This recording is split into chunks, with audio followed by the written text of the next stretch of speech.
Misomali village here in Malawi was the first project in Africa that we had ever undertaken. And it was far and away the most difficult project that we've ever experienced. Malawi at that time, in 1993, had a national infection rate for HIV and AIDS of 30%. It was taking people's lives in a really tragic and horrific way. And what's worse, malaria was taking even more lives.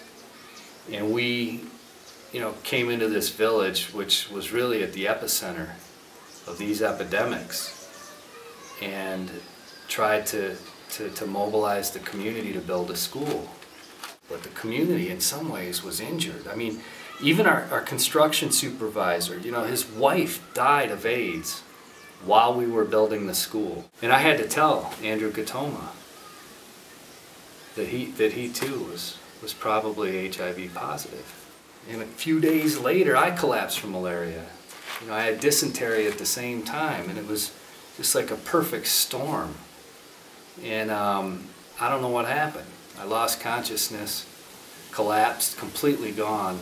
And when I came to, I had IV tubes dangling from my arms, and there's a doctor standing there, and I asked what happened, and he said, 2 more hours away from this hospital and you would have died. When I went back to the village to finish the project, something changed in me and in my perspective. And as I walked back into that community, I saw the children and I saw the parents and realized when they get malaria, they don't make it, they don't survive.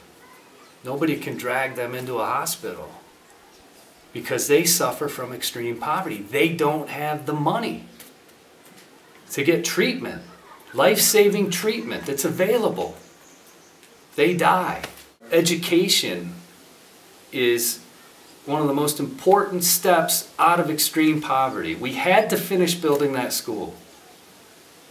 And we had to keep going and keep building more schools.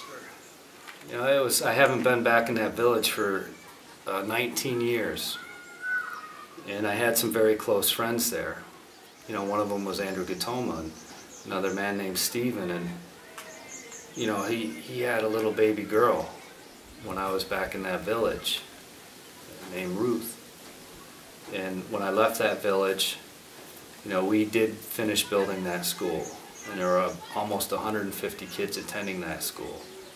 And Stephen was there, and he was by my side working with us every single day on that project. And his little baby daughter maybe would attend that school someday. So I got back to the village, and Gatoma didn't make it. He died from AIDS. And so did Gatoma's children. I walked into that village, though. I was amazed and confused. I looked around, and I didn't know which one of the schools was the one that we built. There were 5 schools in this village. We built just one of them. And there were 150 kids going to that school when we left. Now there are over 1,000 kids going to 5 schools. 533 of them are girls attending this school. These schools. And as the chief said, when we first saw the chief, he said, this school was the ignition, the one that we built 19 years ago, the first one that started it all. They built that school. And now there's 5 more schools. And I saw Stephen, and he was well. He is healthy. And his daughter survived. Not only survived, she attended the school that Stephen helped to build. She completed primary school. She completed secondary school. And now that little girl, that little baby girl, Ruth, is a teacher. She's teaching primary school now. And that is what it is all about for buildOn. We didn't build those 5 schools. We helped them build one. They are empowered. And that's really the essence of our mission and what we're trying to accomplish.